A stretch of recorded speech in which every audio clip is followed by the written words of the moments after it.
Now Suzlon energy limited, अब देखिए market में चल रही है भारी उतार चढ़ाव और सुजलॉन एनर्जी उसके बीच में जो है ना वो बिल्कुल अपना सेफली एक जगह पर स्थिर है। यानी कि आपके जो गेन्स है उसको कंप्लीटली बचाने की कोशिश है। इसके साथ साथ अगर आप देखेंगे तो यहां पर कैपिटल गुड के अंदर भारी गिरावट हो चुकी है, लेकिन सुजलॉन एनर्जी अभी भी टिका हुआ है। 2 नवंबर को Q2 के नंबर्स की डेट अनाउंस हो चुकी है। अब क्या हमें Q2 के नंबर से पहले इस स्टॉक को बाई कर लेना चाहिए या फिर अभी अवॉइड करना चाहिए, और कितना टारगेट हम लेकर चल सकते हैं? तो जैसा कि ऑलरेडी मैं आपसे कह चुका हूं कि 2014 के लेवल्स जो कि आपको यहां पर देखने को मिल रहे थे 33.85, ऑलरेडी लमसम आपसे काफी लंबे टाइम से मैं कह रहा हूं कि ये 2014 के लेवल जो है ना क्रॉस होना आसान नहीं है। देखिए हमको देखने को मिल रहा है ना 2014 के लेवल, अरे 33.85 ही तो है, लेकिन इजी नहीं है भैया। यहां पर ना 33.85 पार करने के बाद आपका 53 तक के यहां पर जो है ना एक जगह बनती है, एक ओपन होगा स्काई, सिंपल है। और यहां पर इतना बड़ा यहां पर ऑलमोस्ट अगर आप देखो तो डबल होने तक का यहां पर जो है ना आपके सामने देखने को मिलता है, यानी स्टॉक ऑलमोस्ट डबल के आसपास हो जाएगा। लेकिन इतना बड़ा ह्यूज गेन जो है ना वो अगर ओपन होगा, वो रेंज अगर ओपन होगी तो वो आसानी से किसी भी स्टॉक के अंदर ओपन नहीं होगी। वही यहां पर मेरा कहना था कि यहां पर सुजलॉन एनर्जी 2014 के लेवल तक तो आ गया, लेकिन 2014 के लेवल जो है ना स्टॉक आसानी से निकालेगा नहीं। कई बार कोशिश कर चुका है, सेलिंग आ चुकी है, लेकिन अगर आप देखें तो 2014 के लेवल्स जो है ना 33.85 उसके इर्द गिर्द यहां पर जो है ना स्टॉक घूम रहा है। भले ही कैपिटल गुड मार्केट में कितनी भी गिरावट हो गई हो, इंडस्ट्री पी देखकर आपको समझ में आ जाएगा, काफी डरावना भी देखने को मिलेगा। सुजलॉन के अंदर गिरावट यहां पर ना अगर इंडस्ट्री पीआर को कंपैरिजन को देखना चाहिए तो यहां पर ऑलमोस्ट 20% की गिरावट जो है ना वो कंप्लीटली होना चाहिए था, लेकिन सुजलॉन ने उस 20% की गिरावट को पचा लिया है और वो सारा शिफ्ट हो चुका है Q2 के नंबर्स पर। Q2 के नंबर्स क्या बोलते हैं, अगर Q2 के नंबर्स अच्छे आ गए ईजिली वो गिरावट पच गई, डाइजेस्ट कर लेगा। उसके बाद आपको ये 33.85 ये 2014 के लेवल मूंगफली के दाने की बराबर लगेगा, इसके ऊपर निकल जाएगा, इजीली निकलेगा। और अगर आप देखें तो 2 दिन पहले वैसे सभी ने देख ली होगी, लेकिन ये न्यूज काफी अच्छी है। और यहाँ पर जो है 50.4 मेगावाट विंड पावर प्रोजेक्ट जो है ना वो यहाँ पर सिक्योर करता हुआ नजर आया सुजलॉन। तो अच्छे खासे प्रोजेक्ट जो है ना वो अब मिल रहे हैं और बड़े प्रोजेक्ट अभी यहाँ पर ना आपको हाथ लगते हुए दिखाई देंगे सुजलॉन के, और उतना ही अच्छा यहाँ पर सुजलॉन का फ्यूचर भी होगा। और फ्यूचर तो वैसे भी ब्राइट है ही इस क्षेत्र के अंदर। तो अभी इंतजार की घड़ी जो हम देख रहे थे वो खत्म हो चुकी है। Q2 की डेट जो है ना सिर्फ और सिर्फ 2 दिन रह गई हैं, 2 डेज यहां पर अगर आप देखें।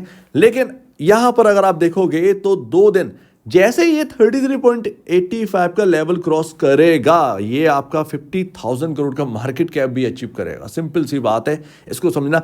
आप कहेंगे मार्केट कैप हर बार इतना क्यों कर दो? देखिए इंपॉर्टेंट होती है, जितनी बड़ी कंपनी आपके पोर्टफोलियो में बनती जाएगी उतना ही आपके लिए अच्छा रहेगा, क्योंकि स्पेकुलेशन जो है ना वो बहुत कम होंगे और आप फंडामेंटल बेसिस पर जो है ना वो रन करोगे। सिंपल है, आपका पोर्टफोलियो फंडामेंटल बेसिस पर रन करेगा। अब सुजलॉन को लोग कह रहे हैं 21 रुपए, सॉरी,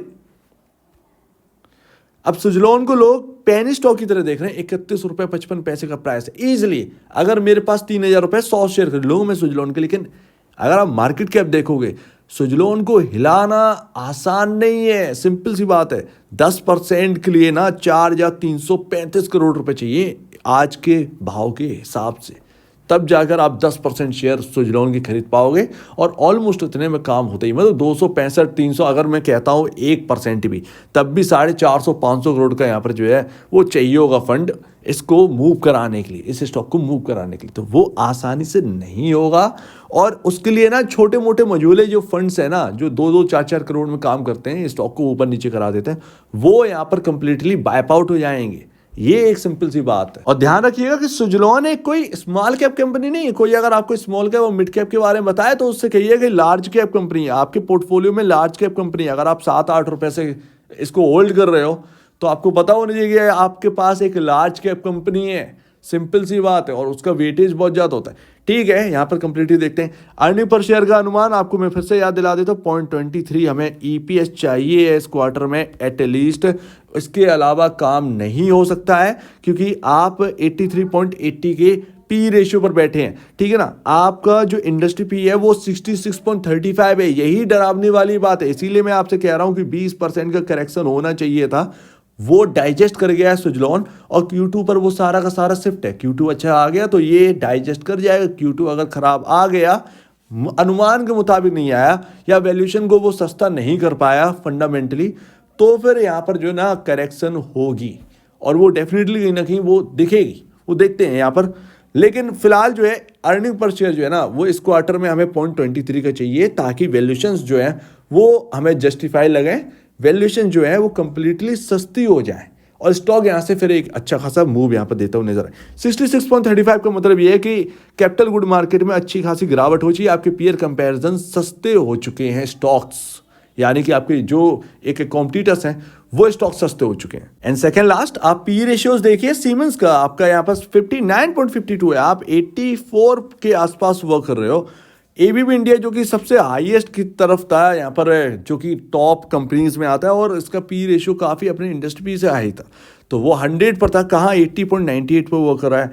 आप देखेंगे सीजी पावर 53.39, आप देखेंगे खुद को तो 84 पर है। तो आप 5वीं 5th लार्जेस्ट कंपनी है कैपिटल गुड मार्केट के अंदर, और आप 84 के पी रेशियो पे बैठे। तो आसान नहीं है इस पी रेशियो पे वर्क करना, आना नीचे, लेकिन Q2 के नंबर्स आपके पास में, और उससे बहुत होप है, तो वो यहाँ पर ध्यान रखिएगा। कंप्लीटली हम उसको वॉच आउट करेंगे। द लास्ट यहाँ पर आप चार्ट देखिए, और चार्ट के हिसाब से भैया 28 रुपए और 27 रुपए, ये एक रेंज है जो कि ये कहती है कि भैया बहुत ही मेजर सपोर्ट आप इस वक्त यहाँ पर कह सकते हैं, क्योंकि एक गैप तो यहाँ पर है, और दूसरी बात यहाँ पर डब्ल्यू पैटर्न बना था, तो उसका एक 28 रुपए 15 पैसे जो सेंट्रल पॉइंट है वो था। तो अभी ना मैं तो 27 रुपए लेके चलूँ, क्योंकि एक ना आपका जो एक सेफ्टी पर्पस है, मैं हमेशा 2% एक इंपॉर्टेंट लेवल के एक निकाल कर उसके डाउन साइड पर ही मैं स्टॉप लॉस लगाने का या फिर इंपॉर्टेंट लेवल लेने की बात करता हूँ, तो वो यहाँ पर रहता है।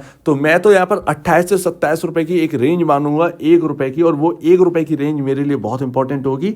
मैं यहाँ पर ये तय करूँगा कि इससे नीचे ना जा पाए। तो अगर कोई नई खरीदारी के लिए देख रहा है तो भैया कंप्लीटली आपको स्टॉप लॉस तो रखना ही है, स्टॉप लॉस रखना है, और इंपॉर्टेंट लेवल आपके पास ही है, बहुत ज़्यादा दूर के नहीं है।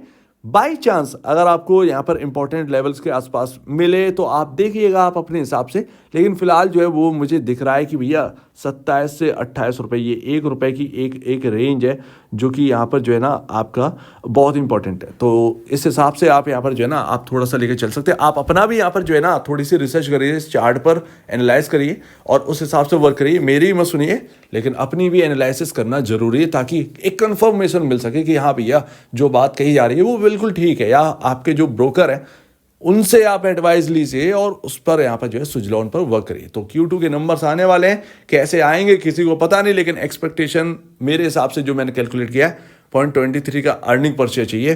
पॉसिबल है इससे ज़्यादा का ही आया, जितना ज़्यादा आएगा उतना ही यहाँ पर जो है ना सुजलॉन अच्छा और होता हुआ नजर आएगा। तो आपका क्या कहना है इसके ऊपर कमेंट सेक्शन में कहिए, और अब वीडियो देखने के लिए बहुत धन्यवाद दोस्तों।